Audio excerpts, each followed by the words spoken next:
I am Dilia, 32 years old, and I never thought I would abandon my entire life overnight, but when my father slammed his fist on the table and demanded $350,000 to cover my sister Amanda's latest disaster, something inside me finally snapped. Years of being the family fixer, the responsible daughter, the eternal bailout fund, his words still echo, I need the money tomorrow.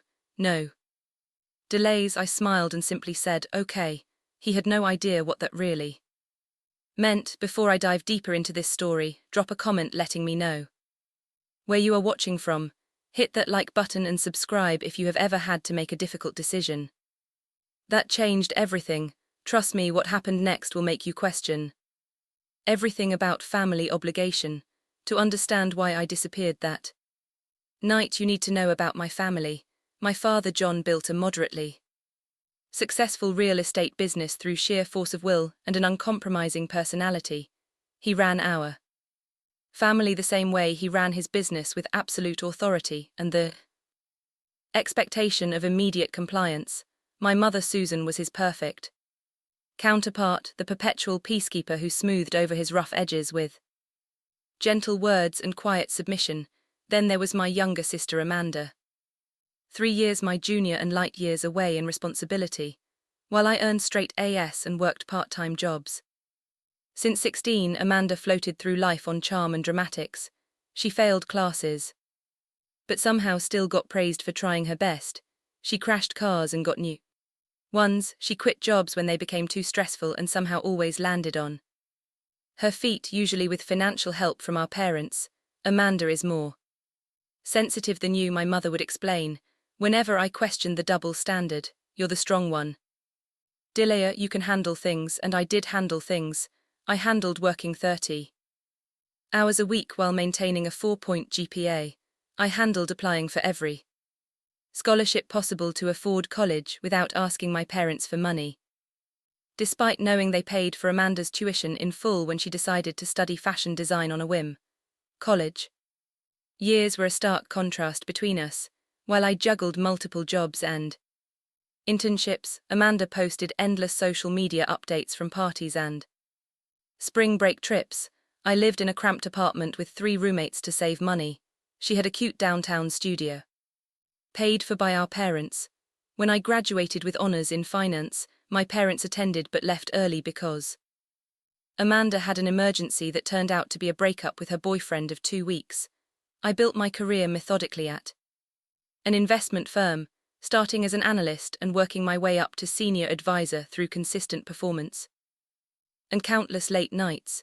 By 29, I had saved enough for a down payment on a modest but perfect 2-bedroom home in a nice neighborhood. That house represented everything to me.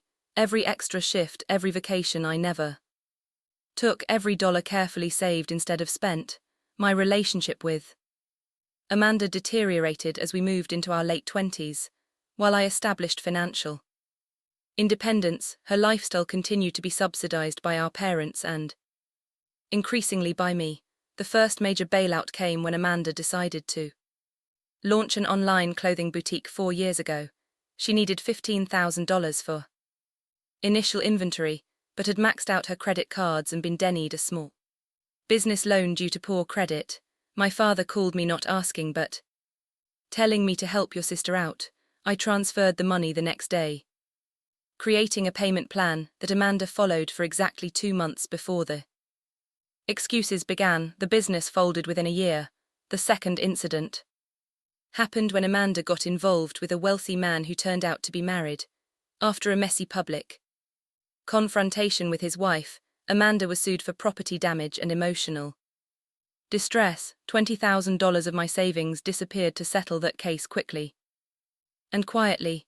The third time, just 6 months ago, involved Amanda's extravagant apartment lease that she could no longer afford after quitting her job at a fashion magazine because her boss was totally toxic. $35,000 covered her lease termination, outstanding rent and moving expenses. After that third bailout, I had serious conversation with my family. This is the last time, I told them firmly. During a tense dinner at my parents' house, I love Amanda, but I cannot keep funding her mistakes. I have my own financial goals, and what could be more Important than helping your sister? My father asked, his tone making it clear there was only one acceptable answer. My future, I replied, feeling my hands tremble slightly under the table. I have been saving for years to take a sabbatical and travel. That money has a purpose. My mother jumped in with her usual placating tone. Of course you deserve your trip, sweetheart. Amanda promises this is the last time she will need help, right, Amanda? Amanda nodded tearfully, looking appropriately contrite.